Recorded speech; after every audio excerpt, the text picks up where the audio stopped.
Packers and Broncos viewed as a measuring stick game for both teams. Now that we can observe the measuring stick and see where the viscosity landed, what do you got for me on the Broncos off of that game, reading the measuring stick, Mark? Interestingly enough, Rich, if you go through the Broncos season, they really, offensively, they led the league in 3-and-outs. They were second in the league in 3-and-outs going into the last weekend. But most of the season, they led the league in 3-and-outs. They really had only put together a few quarters of really good offensive football, and they happened to be in the fourth quarter coming back from the Giants, coming back against the Philadelphia Eagles. They had one really good game against the Cowboys where they really orchestrated. But these last 3 or 4 weeks, man, they've been the picture of efficiency. Against the Raiders a couple of weeks ago, they had 2 14-play drives, 1 19-play drive that lasted over 10 minutes. And then the one kind of criticism, well, Bo hasn't really been accurate down the football field. Well, now you couple that last week against a Green Bay defense that's really good, where not only were they able to possess the ball, be able to score in the red zone, but Bo made some big throws. That 4th down and 3 to Cortland Sutton down the sideline was a big-time throw. He's really started to play well, less frenetic in the pocket, really good about escaping, still getting the ball down the football field. The Broncos all of a sudden have become a complete football team in the last couple of weeks, where this offense is starting to match what that defense did early in the season, keeping them in games.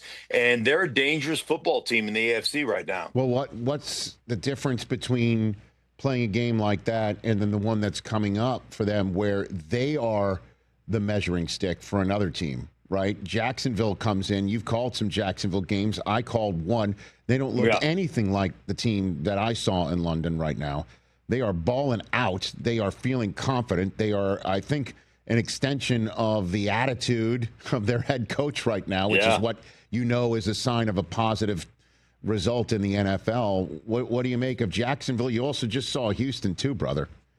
So. Yeah. Interestingly enough, Liam Cohen is that guy, that very much like Sean Payton, in that he doesn't really care what you think, Rich. He doesn't care what I think. And he doesn't care what anybody else thinks either, man. He is going to do what he does, and he's not afraid to say something that, can be misconstrued. He's not afraid to say something that might get under your skin. He's very honest with his guys. And I think one of the things, this is a Sean Payton thing, but I think it goes to Liam Cohen. It goes to some of the really good coaches in this league. Like, I think I called a Saints game a couple of years ago, right after Sean Payton walked away and went to broadcasting for a year. And a long-term employee over at the Saints told me, hey, man, the issue with this football team is Sean Payton walked out of the building and the fear walked out with him. The fear the coaching staff had, the fear the players had. And it's not just fear like I'm scared. There's a biblical sense to the word fear as well. The biblical sense of fear is awesome reverence or respect, right? You've got to have that type of fear for your coach. Then there's also the fear of that guy will fire my ass if I don't get my block, right? Like that type of fear is also important. And I think the great coaches combine those things where they can really get after your butt, but they also demand respect and they also develop relationships. And I think Liam Cohen's that way. I think Sean Payton's that way. You mentioned the Houston Texans.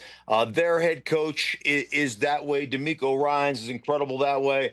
So those guys really have a sense of how to get the best out of their players. And one thing Liam Cohen and the reason he got the job, talking to Tony Baselli and talking to, the principles of that organization, is because he didn't sell them on, hey, man, I'm going to develop the quarterback and I'm going to, we're going to throw the ball around the yard and we're going to do this.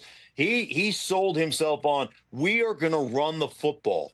Everything that we do is going to be based off our running game, and everything fits off the way we run the football. And that's what sold the Jacksonville Jaguars on Liam Cohen and why he's the head coach of the Jags right now. Hey, you made it all the way to the end. Thanks for that. Check us out every single day streaming live on Disney Plus and the ESPN app 12 to 3 Eastern.